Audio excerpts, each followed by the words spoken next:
Last வீடியோல நம்ம கிரிப்பரை பத்தி பார்த்தோம். அதை பத்தி இப்போ வீடியோவா பார்க்கலாம். இந்த கிரிப்பரோட பேர் வந்து நியூமேட்டிக் கிரிப்பர் சொல்லுவோம். இந்த நியூமேட்டிக் கிரிப்பர்ல வந்து ஏர் இருந்தாதான் நம்ம வந்து இந்த கிரிப்பரை வந்து நம்ம யூஸ் பண்ண முடியும். ஓபன் பண்ணி க்ளோஸ் பண்றதுக்கு ஏர் தேவை. அந்த ஏர் வந்து எப்படி யூஸ் பண்ணணும்ன்றத வந்து விரிவா பார்க்கலாம். இதுதான் ஏர் கம்ப்ரஸரு. இதுதான் ஏர் கம்ப்ரஸர்ல உள்ள பார்ட்ஸ் எல்லாம்.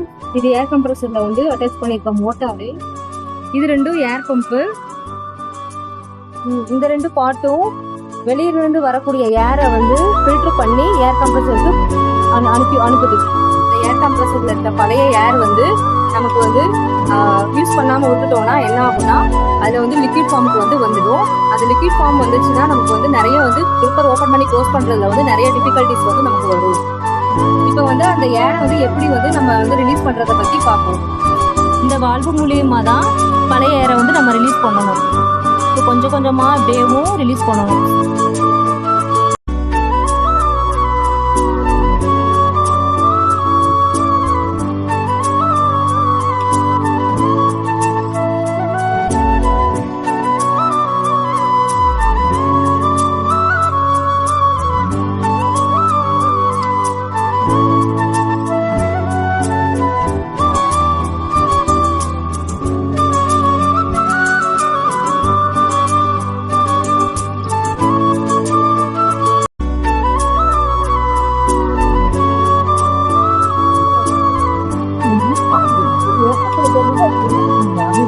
அதுல ஏர் கம்ப்ரஸர்ல உள்ள பழைய ஏர்ல நம்ம வந்து ரிலீஸ் பண்ணியாச்சு.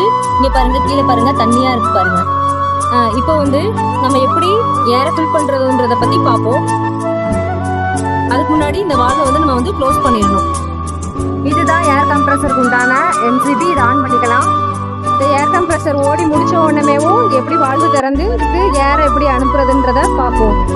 அவ்வளவுதான், ஏர் கம்ப்ரஸர் வந்து ஓடி முடிச்சதை பாருங்க. அடுத்து வந்து கிரிப்பருக்கு வந்து எப்படி ஏரை வந்து திறந்து விடுறதுன்றத பத்தி இதுதான் கிரிப்பருக்கு ஏர் போகக்கூடிய வால்வு. இந்த வால்வை வந்து கிளாக் வைஸ் இப்படி வந்து ஓபன் பண்ணணும். இது ஓபன் பண்றதுக்கு முன்னாடி ரோபோட்டை வந்து நம்ம ஆன்ல வச்சிருக்கணும். கிரிப்பருக்கு போகக்கூடிய ஏரோட ப்ரெஷரை வந்து இந்த ப்ரெஷர் கேஜ்ல வந்து நம்ம பார்க்கலாம். ப்ரெஷர் கேஜ்ல மேக்ஸிமம் வந்து 50 பார் வந்து செட் பண்ணிக்கலாம். இதுதான் ஏர் கம்ப்ரஷர் ரிலீஃப் வால்வு, இல்ல இதை வந்து பாப் ஆஃப் வால்வுன்னு சொல்லுவோம். இந்த வால்வு வந்து எதுக்கு யூஸ் ஆகுதுன்னா, இந்த ஏர் கம்ப்ரஸர்ல அதிகமான ஏர் வந்து ஃபுல் ஆயிடுச்சு அப்படின்னா இந்த வால்வை வந்து இப்படி மேல ரிலீஸ் பண்ணோம் அப்படின்னா இதுக்குள்ள ஒரு ஸ்ப்ரிங் மாதிரி இருக்கும். அந்த ஸ்ப்ரிங் வந்து அழுத்தி இந்த ஹோல் வழியா வந்து அந்த எக்ஸ்ட்ரா இருக்கிற ஏர் வந்து வெளியே வரும். இது வந்து ஏர் கம்ப்ரஸருக்கு உண்டான சேஃப்டிக்காண்டி இந்த வால்வு வந்து நம்ம யூஸ் பண்றோம். இதுதான் எஃப்ஆர் யூனிட். இந்த எஃப்ஆர் யூனிட் வந்து நம்ம யாஸ்கவா ரோபோட்ல தான் நம்ம யூஸ் பண்ணுவோம். கம்ப்ரஸர்ல இருந்து வரக்கூடிய ஏரை வந்து இங்க ஃபில்டர் பண்ணி நமக்கு வந்து கிரிப்பருக்கு வந்து ஏரை வந்து நமக்கு கொடுக்குது. ஃபில்டர், இந்த ஃபில்டரோட வேலை என்னன்னா, அங்கிருந்து வரக்கூடிய ஏர் கம்ப்ரஸர்ல இருந்து வரக்கூடிய ஏரை வந்து அதுல இருக்க தூசி, துரு மற்றும் ஈரப்பதத்தெல்லாம் வந்து ஃபில்டர் பண்ணி மிச்சம் இருக்க அந்த தண்ணி இதெல்லாம் வந்து ரிலீஸ் பண்ணி.